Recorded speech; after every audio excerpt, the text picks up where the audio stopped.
the station working for you. This is WRTV News at 6, streaming now. A local staffing agency is struggling to fill positions despite hundreds of thousands of Hoosiers being out of work. How you can score one of these gigs coming up. Part of what the Chamber and Interrise provided for us is the tools to get through it, to give us a chance. One local program is helping Latin business owners grow and survive the pandemic. Many people in the Northwest Hendricks School Corporation are divided and broken. I'm Kara Kenny will tell you why this year's school board race is more important than ever. And in this election, they're making sure nobody gets left behind. How one local university is uplifting and empowering a community to make their voices heard. Long before the pandemic caused ripple effects across our lives in Indiana, all of us at WRTV put ourselves on a mission to help connect you with jobs and career resources. And now Hiring Hoosiers continues to do that when it's needed more than ever. Thanks for being here with us. I'm Mark Mullins. Unemployment remains at an all-time high in the country, including here in Indiana. So why are available positions going unfilled? Our Alyssa Donovan explains where you can find jobs and start working as soon as tomorrow. Hundreds of thousands of Hoosiers are still unemployed due to the pandemic. I spoke with one staffing agency who says the jobs are out there. They just need people to walk in their door.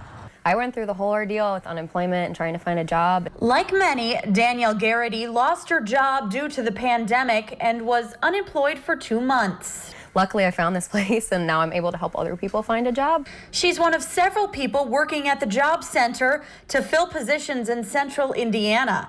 The staffing agency has around 100 available warehouse positions right now. Whether you have no experience or a lot of experience, we have something for everybody. But until recently, the unemployment benefits people were receiving made it challenging to fill these positions. When people were getting $600 additional a week, they were making about average $15 an hour.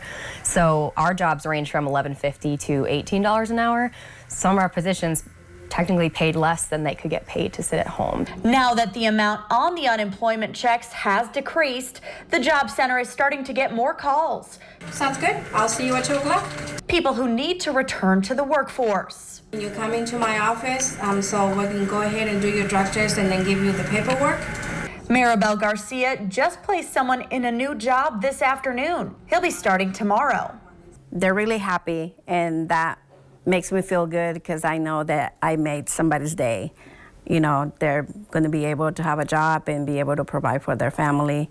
All of the jobs are temporary to hire warehouse positions, which means they can be converted to permanent employment.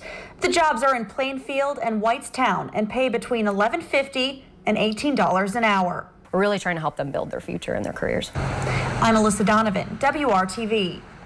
The Job Center also offers a referral bonus and a pretty cool incentive for people they do place. Every year, a name is drawn from the employees they have placed, and they pay your rent or mortgage for a full year. For more details on the jobs available and how to get in touch with the Job Center, you can go to hiringhoosiers.com. WRTV is always on the lookout for people hiring, especially right now. So here's our Hiring Hoosiers job feed. Kroger needs 150 new hires across its stores on Indy's North Side and in Carmel, Fishers, Noblesville, Westfield, and Zionsville. The company is looking for its future leaders. There's a job fair happening tomorrow as well. Details on that event are in this story at hiringhoosiers.com. Branstad US in Greenfield is hiring 250 people for remote customer service and call center jobs. There's a working from home element here. Jobs pay up to $15.50 an hour depending on experience, and there's a hiring event tomorrow. The Fresh Market is holding a holiday hiring event for seasonal and part-time members on Friday and Saturday. This is a national hiring campaign. Candidates are encouraged to apply online at the Fresh Market's website, so an interview time can be scheduled, but walk-ins will be accepted as well. There are Fresh Markets in Indianapolis and Carmel. You can find deeper details on all of these jobs, as well as other available opportunities, at our jobs board at hiringhoosiers.com. The Northwest Hendricks School Corporation has been under scrutiny for more than a year for how it handled sexual misconduct allegations involving a 16-year-old student and a teacher. The district's school board race is heating up with 2 incumbents and 3 challengers vying for 2 open school board seats. One of the challengers is a whistleblower in that sexual misconduct case. WRTV Investigates Kara Kenny joins us with why this race is so important for the community. Many people in the Northwest Hendricks School Corporation say the community is divided and broken, and that's why the 2 open seats here on the school board are more important than ever. Campaign signs for school board dot just about every corner of Northwest Hendricks County. Joe Brooks is taking on incumbent board member Craig Peoples. As far as healing the community, that is something that it has to happen. Abby Morgan. I'm running for school board because I love this community. And David Pyatt are challenging incumbent board president Jim DiAgostino. It's really simple to go in and be transparent. All those in favor say aye. The current school board has faced criticism for how it handled sexual misconduct allegations involving teacher Tyler Bruce and a then 16-year-old student. The board did not fire Bruce until 2 months after he was criminally charged with child seduction and 7 months after the alleged victim's family filed a tort claim against the district. The district also paid 2 Tri-West High School administrators $111,000 while they were on administrative leave for nearly a year. Nathan and Stacy Bagley are accused of failing to report the misconduct allegations to the authorities. It's frustrating to see that spending. In my opinion, it's just plain frivolous. But once again, I don't know why they made that decision. And those are questions that, if I'm elected, I will find out. It's sad to me that money was wasted, if you will, that in that way. But again, I wasn't in the room, when they got the information that they used to make those decisions. But I do think that we need to be fiscally responsible. The starting salary for teachers in Northwest Hendricks is $44,000. We as a community could have better used that money to pay our teachers, if we needed to hire more teachers, and just the cost to taxpayers. David Pyatt was an attendance secretary at Tri-West High School and reported suspected sexual misconduct involving Bruce and a 16-year-old student to the Department of Child Services. He also shared with WRTV surveillance video showing the two together, a move he's been praised and criticized for, and also in part led to his firing from the district. I'm the only one that had that video. Had I not recorded that video on my phone, there would be no video. The staff in that high school made no efforts to keep that evidence and secure it.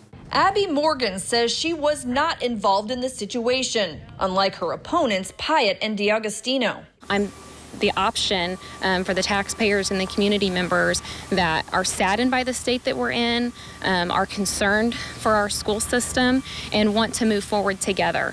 And I'm running without bias. I'm running without malice. Many people in the community have expressed frustration that board members won't answer questions and recently eliminated public comment from public board meetings. When you cut off public comment, when that happens, that's when the distrust starts. It's very cold, and it just is really continuing to divide the community. And I would really like to see the current board in their current condition they're in now make an attempt to apologize to the community for the way that they've went about it. Both incumbents Craig Peoples and Jim DiAgostino have declined all of our interview requests, including for this story. And this is what happened when we tried to get answers from the board president last fall. Mr. DiAgostino, what's your response to the request to resign? You can talk to our communications director. But you're an elected official. You can talk to our communications director. You're not going to answer any of our questions.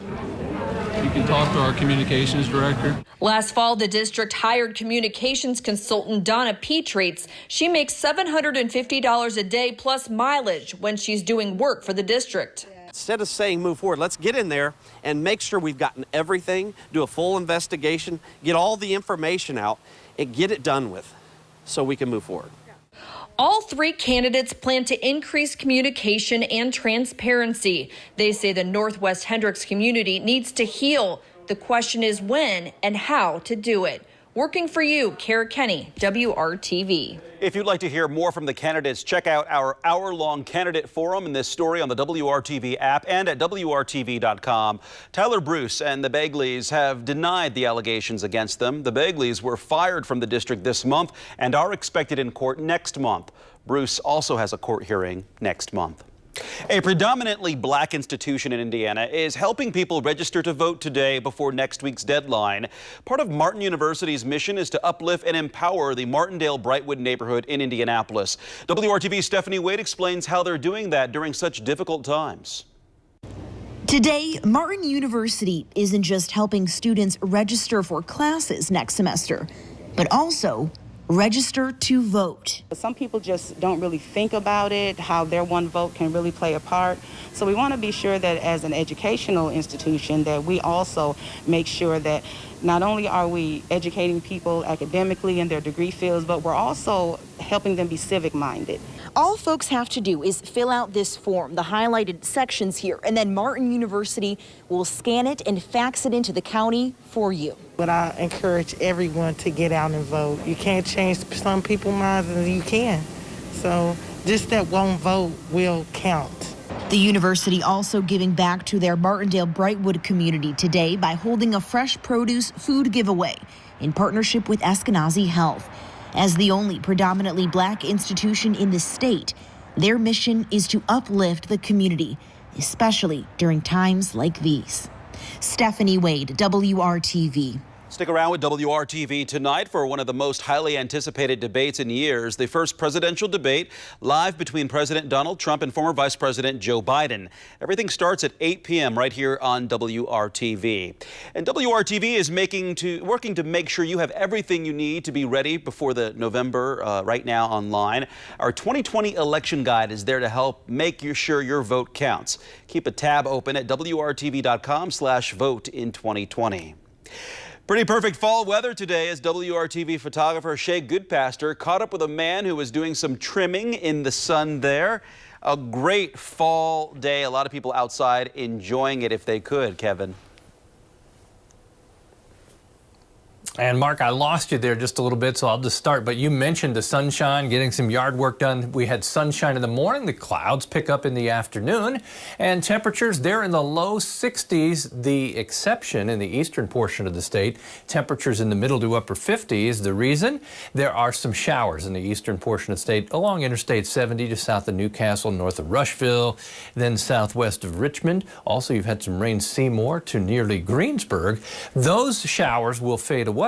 The clouds that we have will begin to break up a little bit more, and you'll see the shower activity between 7 and 11. Once the sun sets, we lose some of that lift and the showers just fade away. Okay, this is part of the story for tomorrow. Warmest day of the week. We'll hit 70 for an afternoon high. What comes with the warmth and what happens Saturday morning, all coming up. Mourning families already heartbroken at a loved one's passing came to WRTV Investigates for help. Now the Attorney General's office is taking a new step in the investigation, launch after our investigation. The latest in the case coming up. And getting the tools to survive, how this local effort is working to help these businesses flourish despite the challenges. That's still ahead when the news at 6 continues on WRTV. An update to a story WRTV Investigates first broke last month about grieving families waiting for their loved ones' headstones or refunds. The Indiana Attorney General's office will now be allowed inside a Greenfield headstone business amid allegations the company took customers' money and didn't do the work promised. Today, a Hancock County judge granted a motion from the Indiana Attorney General's office for a preliminary injunction against Greenfield Granite. That means the company can't sell or remove monuments until the legal process plays out. Greenfield Granite also can't engage in sales it can't complete. The injunction allows the Attorney General's office 2 weeks to take an inventory of the business. Court documents show at least 70 complaints have been filed from consumers who say they paid for headstones and didn't get what they ordered. The state is seeking restitution for customers. WRTV Investigates looked into that business after consumers reached out to us for help. If you need help with a problem, connect with WRTV. Send us an email at workingforyou@WRTV.com.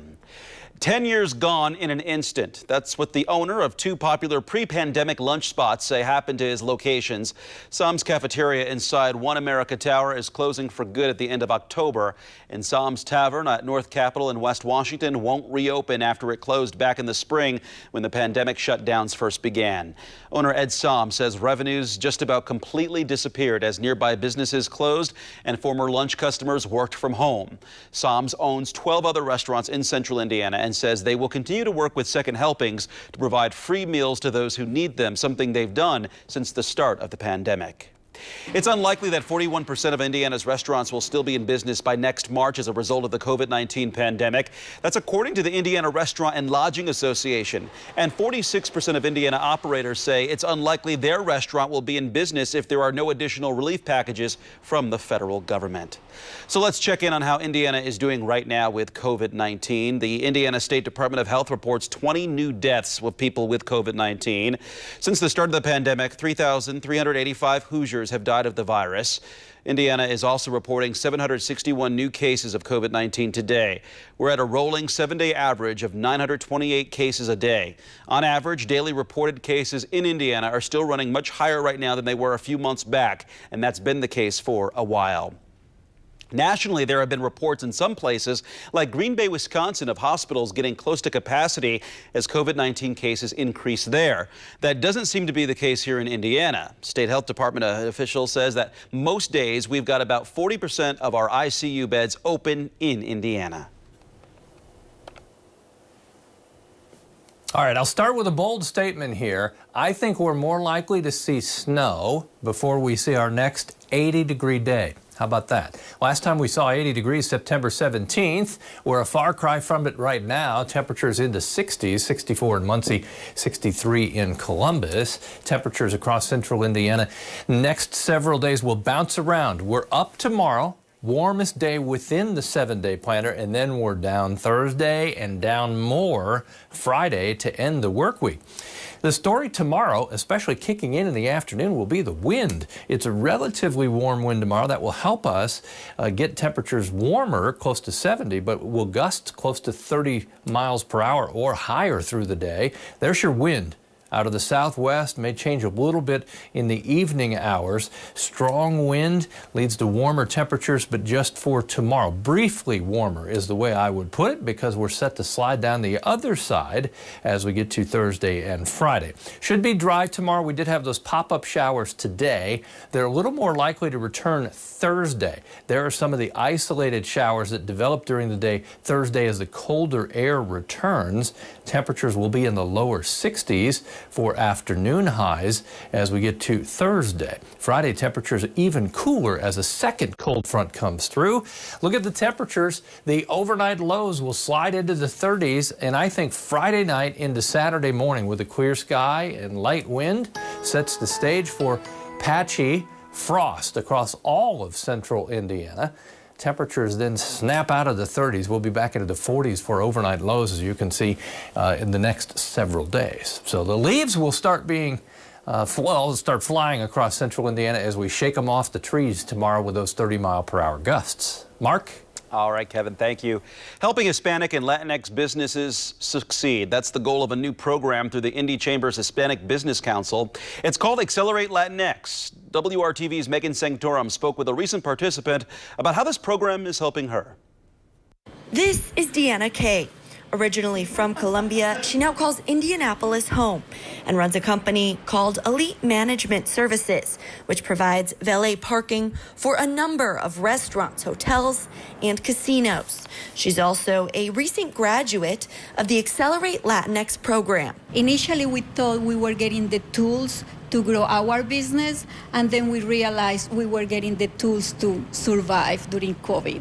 The year-long program includes classes, mentorship, and networking opportunities. We just have our own position in the community, and I think as a business owners, we don't know everybody in the community. So it's important to expand our network. We didn't study business. We didn't study accounting and banking and all this different stuff. So this gave us an ability to come in and learn in an organized environment with other entrepreneurs to figure out what we didn't know and sharpen our skills. Yancey Kay with Elite Management Services says he thinks the program is especially important for Latin and Hispanic businesses. There is a unique challenge. I think all small businesses are faced with trying to network and grow beyond their own four walls. Immigrant businesses, Latin businesses in particular, are specifically susceptible to getting stuck with one restaurant or one client. But this helps them grow beyond that. Kay's advice for other Latin business owners: look for opportunities like the one the Chamber of Commerce gave us, educate yourselves, make your network growth, and you can do it. It's possible. Working for you, Megan Sanctorum, WRTV. If you want to participate, we do have more information about the program on our website at WRTV.com. We'll be right back. Well, during the last several months, it's apparent one thing has grown: people's passion for helping each other. It's evident in all the food equity efforts happening. This free little pantry popped up recently in Fountain Square at a community garden. If you have dry or bulk pantry goods to donate, you can drop them off into the pantry. And if you need a pantry item, you can take. Some of these free little pantries have taken up residence in old Nouveau newspaper boxes across the city. Kevin? And showers have taken up residence in the eastern portion of the state, a few just southwest of Greensburg, also near Richmond, between Rushville and Greensburg. Tomorrow will start out dry, will stay dry through the day. I think we'll see some clouds develop in the afternoon, a high of 70. Mark? Thanks for joining us here at 6. World News is next. We're back at 7. See you then.